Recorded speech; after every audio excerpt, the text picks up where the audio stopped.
Welcome to part 3, objective 3.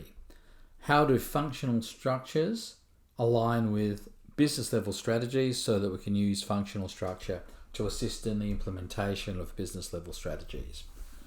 So in the last section you looked at the evolution of strategy and structure, whether structure followed strategy or strategy followed structure, and the three main levels of evolution of the structural forms: simple, functional, and then multi-domestic. And I also asked you to look at a video which explained functional level strategy, which revisits that functional level strategy explanation you may have heard in earlier units in this degree, in your degree.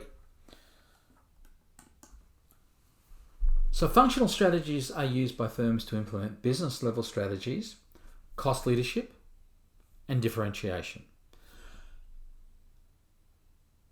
Business level strategies that focus on cost leadership, that are a cost leadership strategy, emphasize the engineering and improvement of processes and the reduction of costs, centralized coordination of the organization, and a structured set of job roles in which decisions are as much as possible made into programmed decisions that are repeated rather than unprogrammed decisions or unique decisions. So you're trying to simplify the process so that it flows with the least number of decisions, therefore the least number of risks. Simplify the processes so you reduce costs. So therefore, process research and development rather than product research and development are the key emphasis of cost leadership strategy. And therefore, the functions that are related to process engineering are the key functions that are focused on in the functional structure that attempts to emphasize cost leadership. Similarly, in the differentiation strategy, similarly but different. Similarly, in the differentiation strategy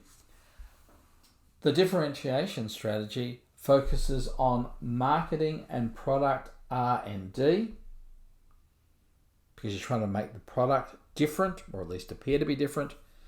Decentralized coordination, less structured jobs so that you can be adaptable, flexible, responsive.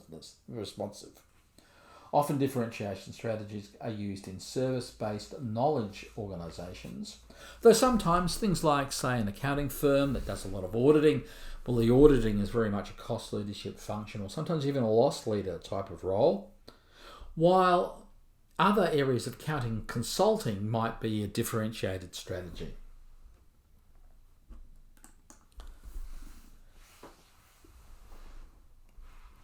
The third area that we talked about in business strategy was integrated cost leadership and differentiation.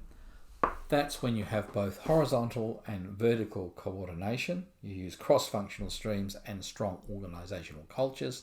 That tends not to be what's known as a simple functional strategy and is sometimes called a matrix strategy.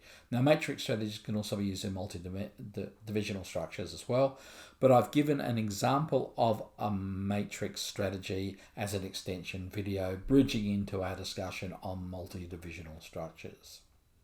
And one of the important things to recognize, let me re-emphasize this, is that a matrix strategy can be just a different version of a functional strategy with cross control of functions, or alternatively, it can be a method used to aid in related link or related constrained diversification in an organization following a multi-divisional and therefore a related link, related constrained strategy. I know that's a bit of a mouthful, but just so that you're clear, the main two are, as far as business level strategy implementation, are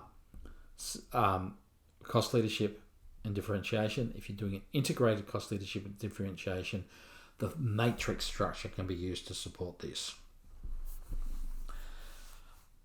There are three important structural implications that flow from how you design a functional structure, the number of types of jobs, where the decision-making authority lies, and how formal or informal the rules and work procedures are.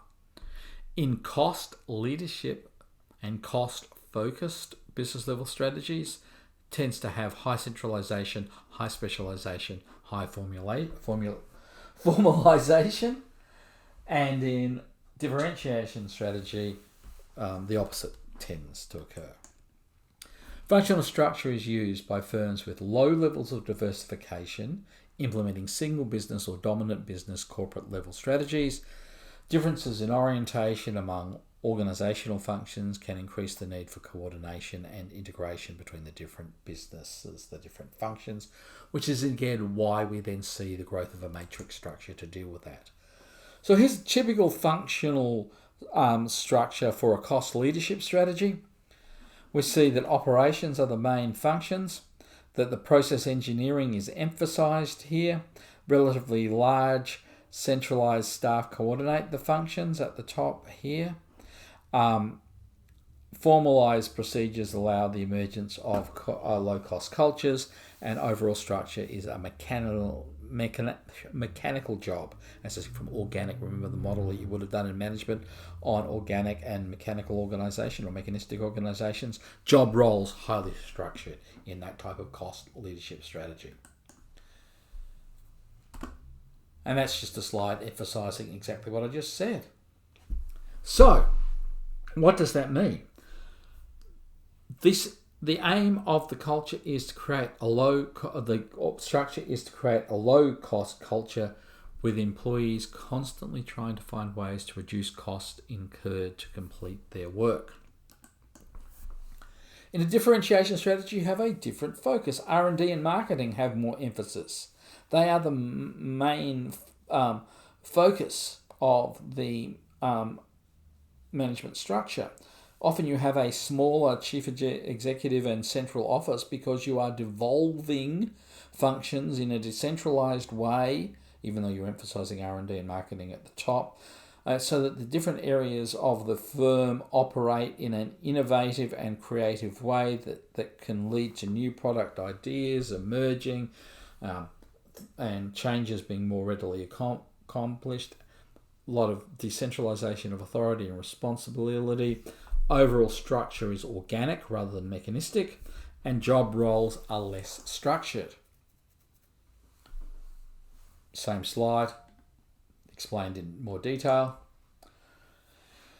And in our functional structure to implement an integrated cost leadership and differentiation strategy, you sell products that create customer value due to those two characteristics: relatively low production costs with emphasis on manufacturing and process engineering, with infrequent product changes, but at the same time attempting to have a reasonable amount of differentiation through new product R&D rather than manufacturing and process engineering. This is often used by global firms. Coca-Cola possibly uses this, even though they're not a single divisional company, but if you think of the brand Coca-Cola, it's really difficult to implement though, but it's a quite frequent business level strategy. Okay, so before we move on to Objective 4, I'd like you to look at the relevant bridging videos that I've given you that explain the different forms of functional strategy, the move from functional to multi-divisional, and also introduce the matrix organization, which is one way. It's not a functional strategy, it's an extension of functional strategy, which is when it's used at business level to introduce a business level strategy. It can implement that combined cost leadership differentiation strategy.